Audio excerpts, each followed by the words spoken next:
This is Chapter 5, Wool and Water, in Through the Looking Glass by Lewis Carroll. She caught the shawl as she spoke, and looked about for the owner. So, in the last chapter, Chapter 4, it ended in kind of a weird way. It said, "Here's somebody's shawl being blown away." I had the hardest time reading that. I couldn't even make sense of what I was reading. Okay, so somebody's shawl was actually being blown away. That's what that was. So she caught the shawl as she spoke, and looked about for the owner. In another moment, the queen came running wildly through the wood with both arms stretched out wide, as if she were flying, and Alice very civilly went to meet her with the shawl. "I'm very glad I happened to be in the way," Alice said, as she helped her to put on her shawl again. The White Queen only looked at her in a helpless, frightened sort of way, and kept repeating something in a whisper to herself that sounded like bread and butter, bread and butter.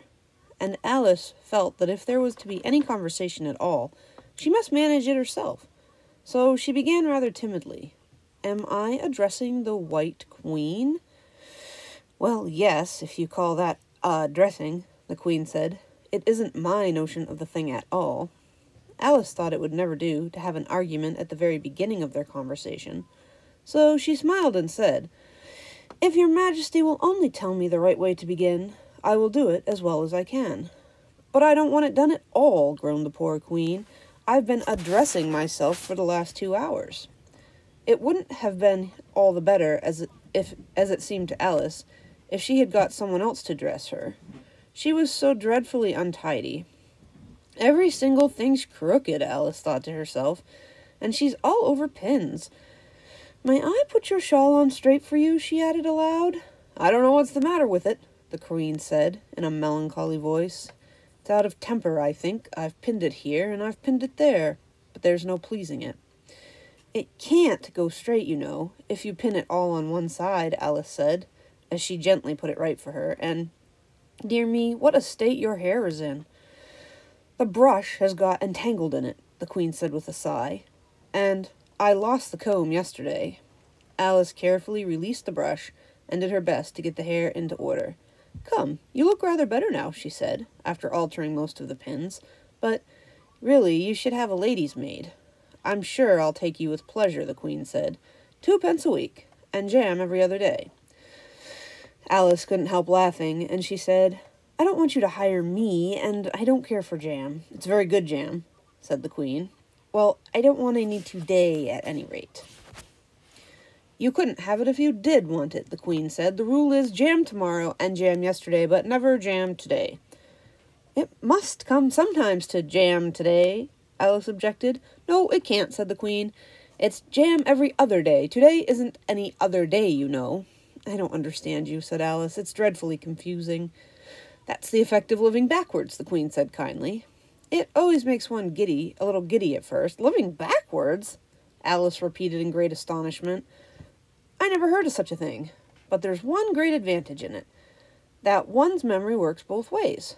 "I'm sure mine only works one way," Alice remarked. "I can't remember things before they happen."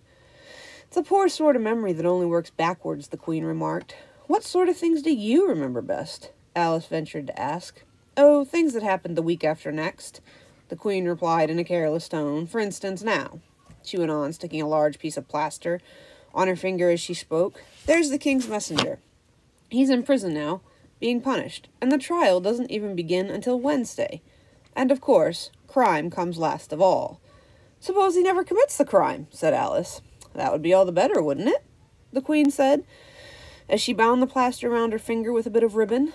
Alice felt there was no denying that. Of course it would be all the better, she said, but it wouldn't be all the better his being punished. "You're wrong there at any rate," said the Queen. "Were you ever punished?" "Only for faults," said Alice. "And you were all the better for it, I know," the Queen said triumphantly. "Yes, but then I had done the things I was punished for," said Alice. "That makes all the difference." "But if you hadn't done them," the Queen said, "that would have been better still. Better, better, and better." Her voice went higher with each better, but it got quite to a squeak at last. Alice was just beginning to say, There's a mistake somewhere when the queen began screaming so loud that she had to leave the sentence unfinished. Oh, oh, oh, shouted the queen, shaking her hand, about as if she wanted to shake it off. My finger's bleeding. Oh, oh, oh, oh. Her screams were so exactly like the whistle of a steam engine that Alice had to hold both hands over her ears. What is the matter? She said, as soon as there was a chance of making herself heard. Have you pricked your finger? I haven't pricked it yet, the queen said, but soon I shall. Oh, oh, oh. When do you expect to do it? Alice asked, feeling very much inclined to laugh. When I fasten my shawl again, the poor queen groaned out. The brooch will come undone directly.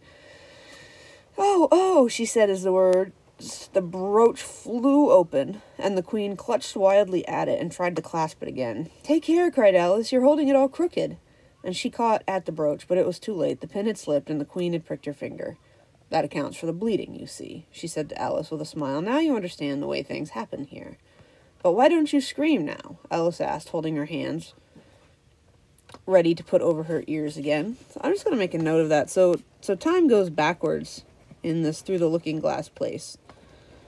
Time goes backwards.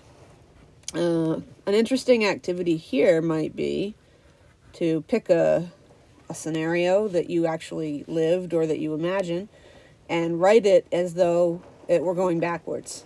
Write it as though, you write it maybe forwards, like a personal narrative you would write from beginning to end. Change it around and write from the end to the beginning and see what you end up with for a story.